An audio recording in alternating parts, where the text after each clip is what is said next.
I am genuinely tired of having to record these types of episodes. I'm not a fan of having to record about death, about people dying, about the emotionally charged, just out there reactions that people can get when it comes to people dying, especially when it's in these types of deaths. As you can see based off of the picture I'm using for the episode, I'm talking about the cases of Cyrus Belton and Karmelo Anthony. They are two high profile cases that have happened over the past couple of weeks involving young black teenagers who either were killed or committed a murder, or I don't want to say necessarily a murder, or killed somebody in Carmelo's sense. And they've been getting a lot of reactions from a lot of different people, whether you believe Cyrus deserved to die or not. You know, you've got people who are debating that, which is crazy to me, and whether or not Karmelo deserved to be in jail or whether he should have gone free or just been given a lighter sentence in his case. I'm not here to go over the details of the case. I thought about how if I wanted to tackle this episode and talking about all this from that perspective, and I don't. I, I don't feel like going over all of the intricacies of the case and all of the bullshit that went on with either one, because there are people that are going to do that better than me, that are going to be more willing to just sort of engulf themselves in the depressing nature of just the perpetual just continuity of black people dying. I'm tired of black death. I don't have fun discussing this shit. I don't have fun thinking about it. I don't even like really looking up the facts of either one of these cases too much, other than to know what I need to know. So the way I'm going to tackle talking about this is really just explaining, when it comes to Karmelo, I'm going to explain to some of y'all out there why the reactions, why there are black people who have wanted him to be free, and just sort of try to get y'all to understand why this is bullshit. Well, not the case, not the verdict itself, but just the way that Karmelo has been sort of treated by the justice system and the way the general public has reacted. And when it comes to Cyrus, I'm just gonna really try to I'm just really gonna try to explain to y'all why a black person's life should be worth a little bit more than a fucking water bottle, and why it should be important to call the fucking police instead of just trying to chase after people and be a vigilante. But we are going to start with Carmelo because I do feel like his case is a little bit more complicated, has a little bit more stuff to talk about, and I just want to get it out there. I do think he was wrong to kill Austin Metcalf. I do think that if I would have been on that jury, he wouldn't have. He might not have been charged. He might not have been found guilty of straight murder if I had a say in it, but he definitely wouldn't have. He wouldn't have walked away scot free. Now, the reason why I have been so irked by this case and why I have sort of been so bothered by the way the cases went is not just because of the whole railroading, only giving them a white jury. I have seen reports that there was some Indian people on that jury, but honestly, that might as well just be some white people. If you know, you know. The real issue that I have with it is is that there have been cases that I feel are very similar to Carmelo Anthony's, that I feel have very similar circumstances, and yet those people have been found to be justified. They've been not found liable. They've been let go. And I want to bring up the George Zimmerman case. I want to bring up Trayvon Martin because that one in particular has really just sort of resonated with me when I think about this case and why I feel the way I do. Now, if you were living under a rock back in the 2010s, George Zimmerman was on trial for the murder of Trayvon Martin. He was a neighborhood watch, or a part of his neighborhood watch was trying to just scout around his neighborhood, trying to make sure things were safe or whatever the fuck he was doing. And you have Trayvon Martin, who is just a black dude. He was going into a convenience store, got himself some Skittles in Arizona, was minding his business, just trying to, live his life. And so George Zimmerman sees him walking through his neighborhood. His hood was up. I don't know if it was cold or rain. I don't remember what the weather was, but it really shouldn't have mattered. And now, I say this to say that if you are ever in a situation where you see someone sketchy in your neighborhood, especially late at night, you worry about them and you don't know what they're up to or anything like that, I am going to tell you right now, I think it's very smart and it's very beneficial for you to, instead of trying to take matters into your own hands, this case is a prime example of why maybe you should, just call the police, maybe mind your business, maybe not just, try to go out there thinking you're Rambo or that you need to be fucking Superman. Because George Zimmerman goes and confronts Trayvon. So he starts this confrontation. He initiates it. It goes left. They're fighting. George Zimmerman, in a fear for his life, shoots and kills him. And after a trial, after we go over all the facts of the case, after it's shown and it's pretty much known, he initiated it. He started talking to Trayvon. He was the one who did all of this. He's still found innocent because of a stand your ground law in Florida. I don't know if stand your ground is a thing in Texas. It's probably not, knowing Texas and the silly states they do. I had to do research to find out. Texas doesn't even have different degrees of murder. You pretty much either are charged with murder or you're not. So the reason I bring that up is because the way I have been thinking about this case, the way it has been going through my head, and I'm going to keep it real, real simple. If George Zimmerman is able to start a confrontation with Trayvon Martin, who was minding his business, who hadn't stolen anything, who wasn't doing any criminal, who was not committing a criminal act, if he is able to start a confrontation with him that didn't need to get started, end up shooting and killing him, and then be acquitted, be able to get off, what is the difference between that and what Karmelo Anthony did?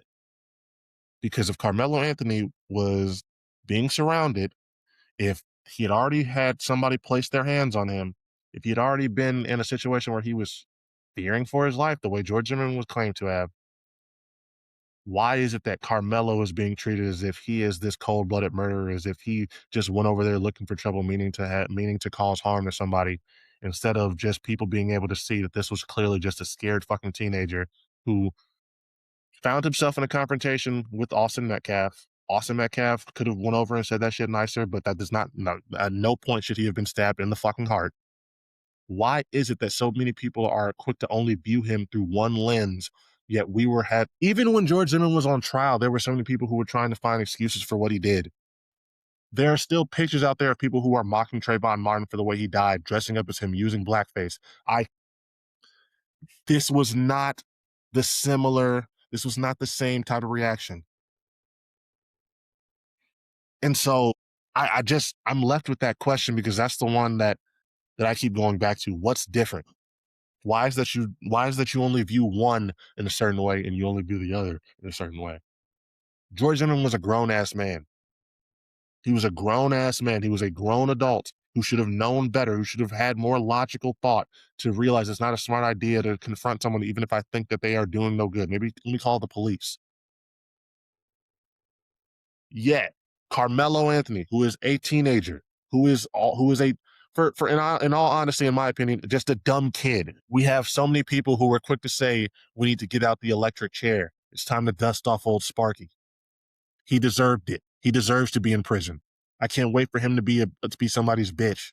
So many AI pictures of Karmelo going in there with some big motherfucker behind him getting ready to do God knows what. Weird shit. People taking glee in this man's suffering and him going to prison. I say all that because I don't even think at a certain point that these are people who even feel bad for Austin Metcalf. These aren't people who are so sorry that this happened to him. This is literally just about they like to see black people suffer. They like to see black people get consequences, be held accountable, whatever the fuck that means. And that is why I find an issue with the way that he has been treated. I don't like that he had an all-white jury. I don't like that so much of this has just been, especially when it's a case that didn't necessarily need it. It's like it feels like they tried to railroad him, like they have tried to do out of their way to make sure he was found guilty. When in all actuality, this was a case where you could have given him an all black jury, and motherfuckers would have been able to tell that yes, he should be held accountable. Yes, he's got to maybe not murder, but this is like manslaughter. He did wrong, and so I understand people who are outside who are outraged at this case, who are outraged at the way it was handled. I don't agree with anybody who's saying that Karmelo Anthony should just be free, that she should have let go and just went home. But the way that the court system appeared to be doing him The way when they really could have optically not done all that and they still would have gotten the same result. That's what rubs me the wrong way. That's what I don't like about the case and the way it was handled.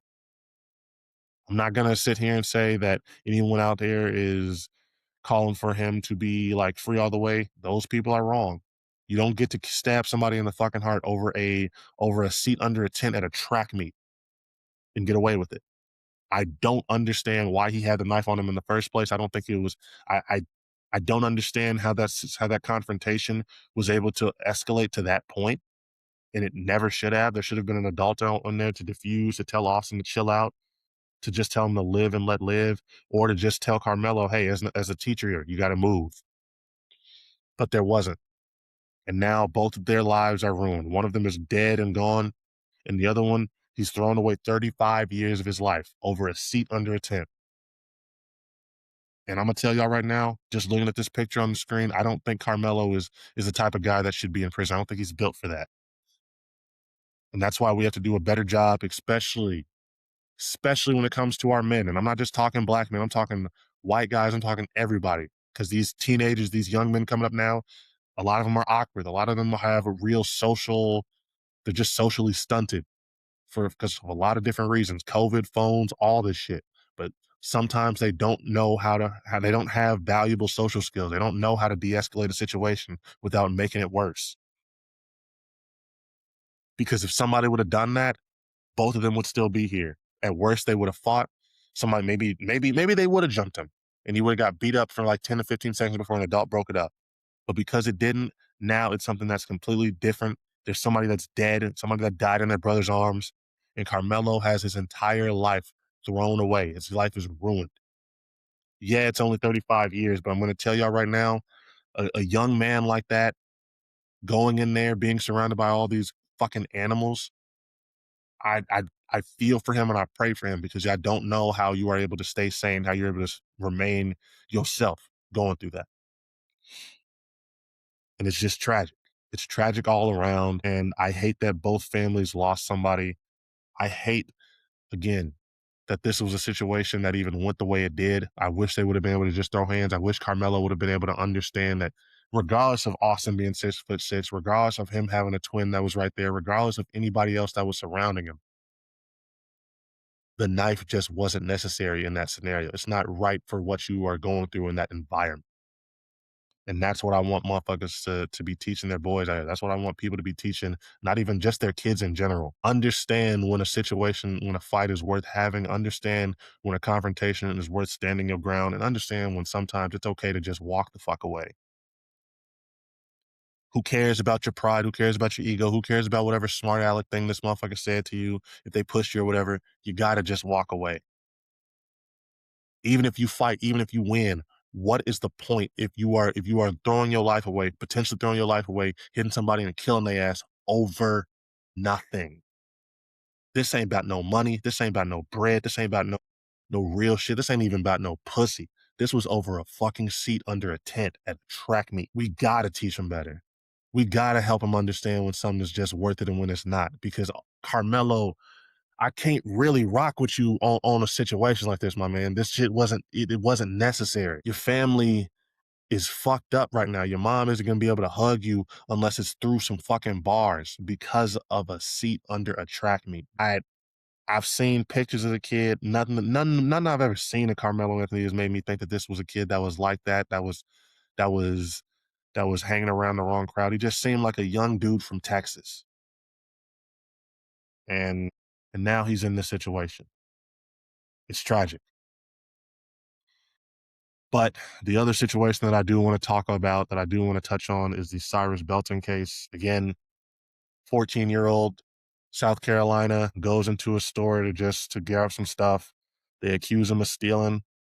He shows them his pockets to show him he's not stealing. He puts the water down that he had with him, and he's trying to leave, but either they saw him adjusting what he had on him, which which I'll get to in a second, and it wasn't anything that was from the store, or they just didn't believe him, period. And the son, Andy, and the father, Rick, the owners of the store, they thought it was worth it to just have the son chase him 130 fucking yards. well away from your store over some fucking water bottles, over nothing. And the case is a little bit complicated, I will admit, because of the fact that Cyrus had the gun on him, had a semi-automatic pistol.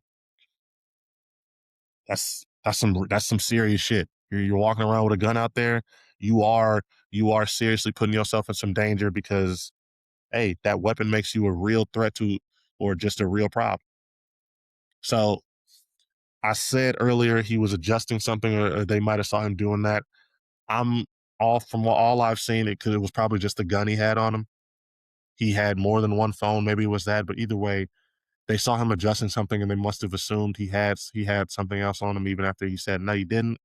So the son starts to chase him. Cyrus takes off. This man's like, why the fuck are y'all chasing me? I don't have anything. And it was a crazy chase, intense. Like I said, over a football field of running. This man lost shoes. I think he lost both the phones he had on him, and he dropped the gun that he had. And this is the point of contention. The Chows, Andy and Rick, they say that he pointed the gun at Andy. There's no other eyewitnesses that claim that said that happened at all. But one way or another, he ended up dead. Cyrus was shot down in the back, running away by Rick,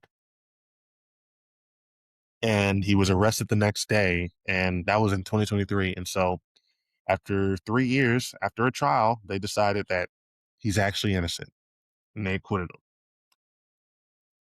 And I'm going to tell you right now, this is the one that has really irked me. This is the one that has really wanted me to just see motherfuckers protesting, to be really out there in the streets, because this is Karmelo was a case of just not really being able to check yourself, of not really being able to react accordingly when you're in the middle of some real shit. This Cyrus case is just an example of how little Black lives really mean to people.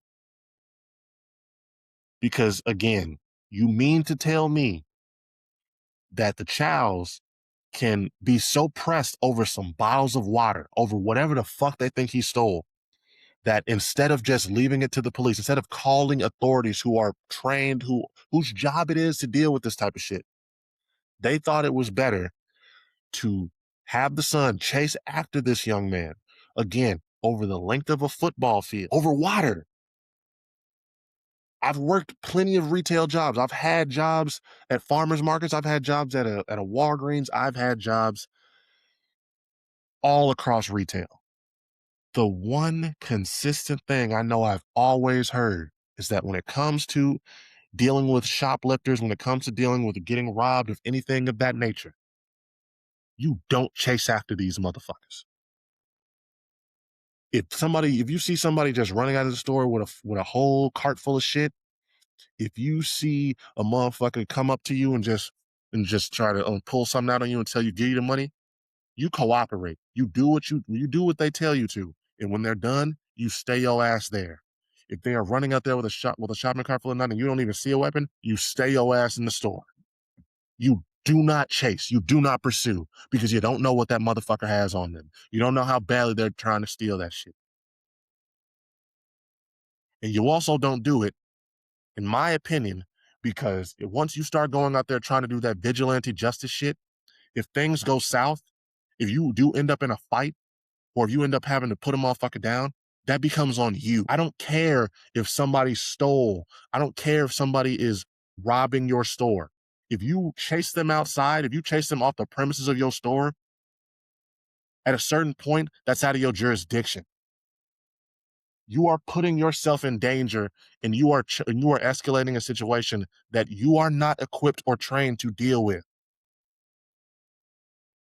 I have no sympathy for the Chows when it comes to him being accused of murder or him getting his store destroyed afterwards, because you chose that instead of just allowing the proper authorities to handle it, instead of allowing them to go and find Cyrus, because you had a whole fucking video with his face on it. There was no reason to think that he was just going to escape and get away and not be held accountable. You had the means to go and make sure that he was held accountable. You just had to be a superhero. You just had to have your fucking son feel like he's a big man by chasing after him, by doing all this extra shit. And then when a gun gets involved, when y'all just feel like there's like Y'all just feel the slightest sense of danger, you think that you are justified to go into vigilante justice and shoot this motherfucker in the back.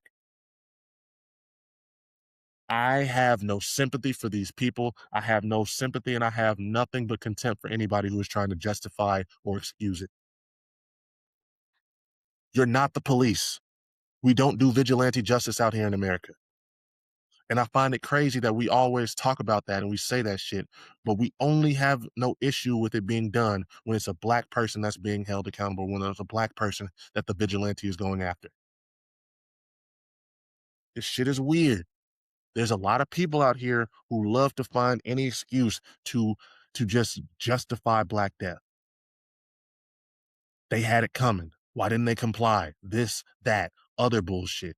It's all just different hoopla and different ways of saying he had it coming. He was Black, so you know what? It probably was his fault. I get tired of these types of stories, of these types of cases, because all they do is just further remind me of just how little our lives actually matter to a sizable amount of people who exist in this country. It is it is beyond belief that people can see this story. And despite the fact that, like I said, you chased them 130 yards. That's like chase. Okay, that's like somebody stealing from your house, and instead of giving up once they are outside of your neighborhood, you track them down across the entire city. Never call the authorities, just so that you can start to make shit and beat their ass yourself, or you can shoot them or kill them. It's it's asinine. It's asinine, especially considering this is a 14-year-old boy, a 14-year-old kid. I don't care that he had a gun on him. If you don't chase him, if you leave that up to people who are properly trained to deal with that, you're not going to find yourself in that situation. Yet constantly we find ourselves back at this point because there's a very specific demographic out there that finds it so necessary to always try to be a fucking superhero. That instead of minding their own business and just, if you see something suspicious or scary, call people who are equipped to deal with it, who are trained to, they have to try to take care of it themselves. And it's not like this is in neighborhoods in the hood where the police don't show up or where they are hesitant to be there. It's always in neighborhoods where all you have to do is call them, they're going to show up. All you have to do is just say, hey, there's a Black guy out here that I don't know about. And you know what? Again, I'm not trying to say that I would that dealing with the police is okay or that is fun, that I wouldn't be nervous. But damn it, I'm going to have a little bit more of a thought of this is somebody who is at least trained or at least has been around to deal with these criminal situations compared to some of these fucking vigilante wannabe Paul Blart ass like mall cops out here who don't do a lick of fucking criminal justice, who don't know anything about that field, yet they feel like they are in the right to try to be a vigilante whenever they see a person of color, whenever they see something suspicious in their neighborhood.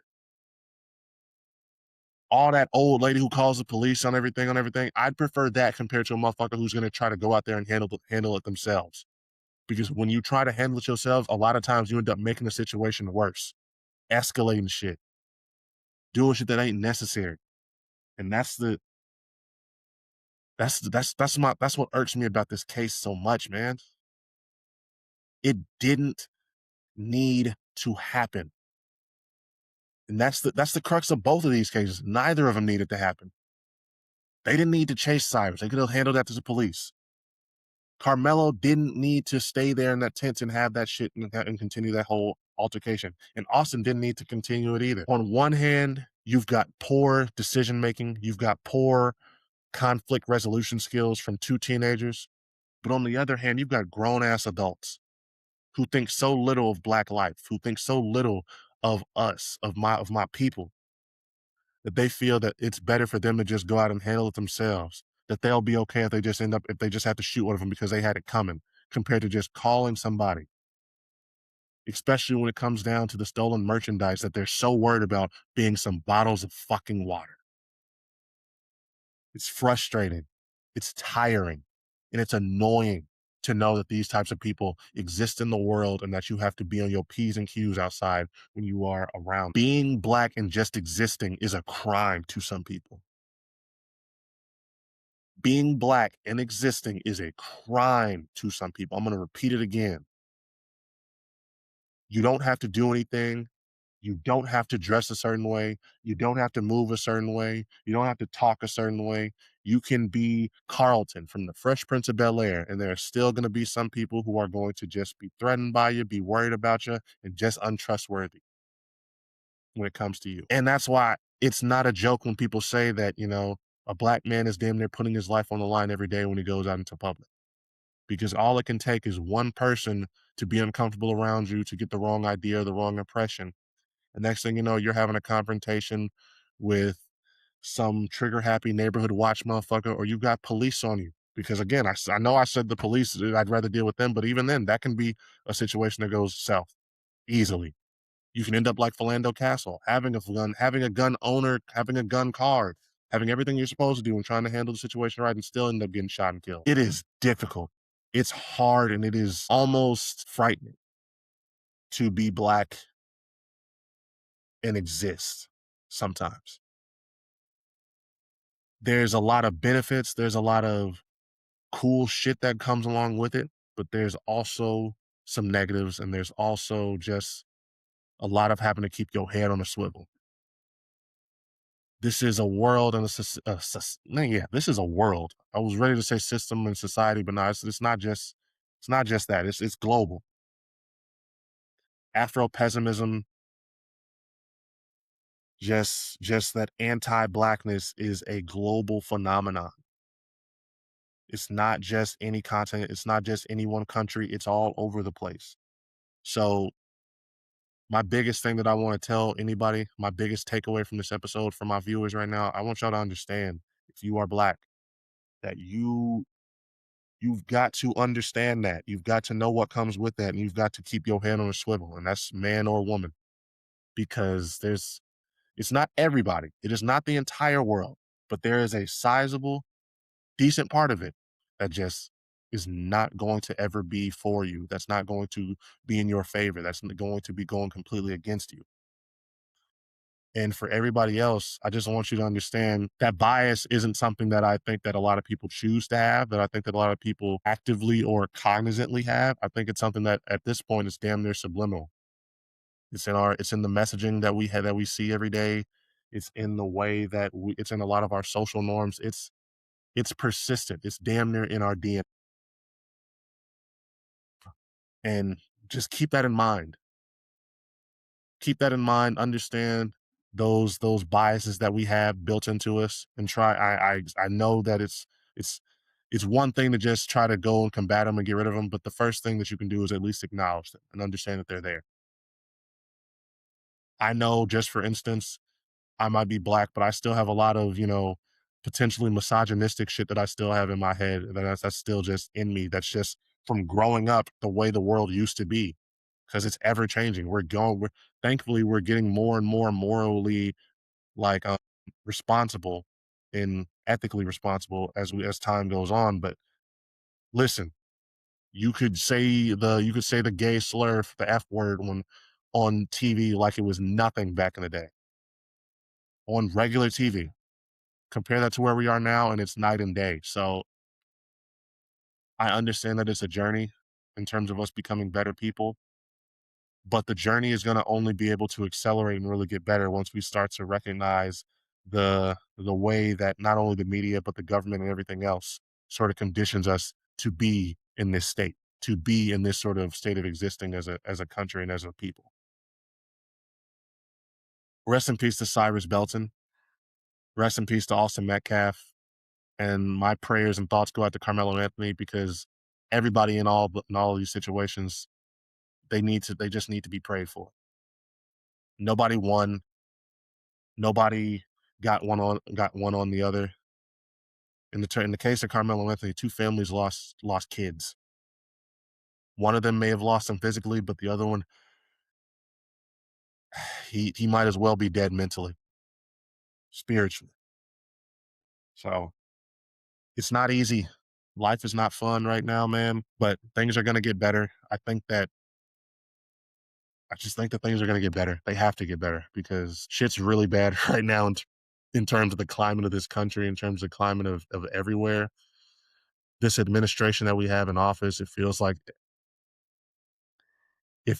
this is the way they want us to be with this climate, with this racial tension and everything like that. So we have to, again, recognize how we're being manipulated, how things are being slanted. And we have to just sort of keep in mind that that is sometimes just not the true reality. I think there's a lot of people that want us all to just be unified, that see the okey doke that's trying to be played over us. And hopefully we're all able to reach each other and get on that same accord, because the world definitely should not be in the state that it's in right now. And I don't just blame the orange man. I think we all played a part in helping it getting here. I blame social media and I blame all these tech bros up there, oligarchs that are doing what they do. But at a certain point, we all have to recognize the okie doke and start to move accordingly, and hoping that that's something that we can do. With all that being said, though, that's all I really had for y'all regarding these two cases. Like I said, nobody won in the Carmelo case.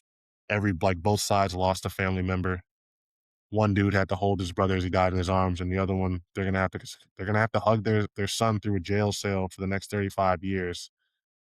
And Carmelo does not seem the type that's gonna do well in prison. And in the case of Cyrus Belton, it's like I said, our lives don't really matter. Black lives, I should say, really don't matter to a lot of people out there. And niggas out there, we gotta understand that. We have to, again, I've heard this said by one of my favorite YouTubers, and I'll say it again. There's so much time that a lot of niggas will spend focusing on how the world should be instead of dealing with how the world actually is. We exist in a state where there's just a lot of people who don't value us, who see us as the problem in society. And so you've got to just you got to just keep that in mind, man. You got to just always move accordingly. Not everybody's going to be our friend. Not everybody's going to have our back and support black owned business, support each other, because it's hard. Especially as black men, we have to support each other because it is hard. There's a lot of pitfalls, there's a lot of traps, there's a lot of shit out there that's designed to bring us down. And you have to have discipline. You have to have that emotional wherewithal to understand, to understand again when it's time to fight, when it's time to just back down or just chill out. Because if you don't, it's gonna be a lot of situations in life that are gonna test you as a black man. That you're gonna have people say shit to you that you just like, why the fuck you say that? Man, I didn't have some shit like that happen to me just this past week. But the difference is I was old enough to know, to have that mental wherewithal, that emotional control, to know that I can't react the way that I would love to react. I can't turn up on somebody just because they said something stupid or did something stupid. Because that reaction that I get for doing that isn't going to be the same as compared to other people. And not only that, if the consequences that come from me having that same type of reaction are just going to be something way more than I would probably be able to maintain or take. Move accordingly, y'all. Keep your head on a swivel.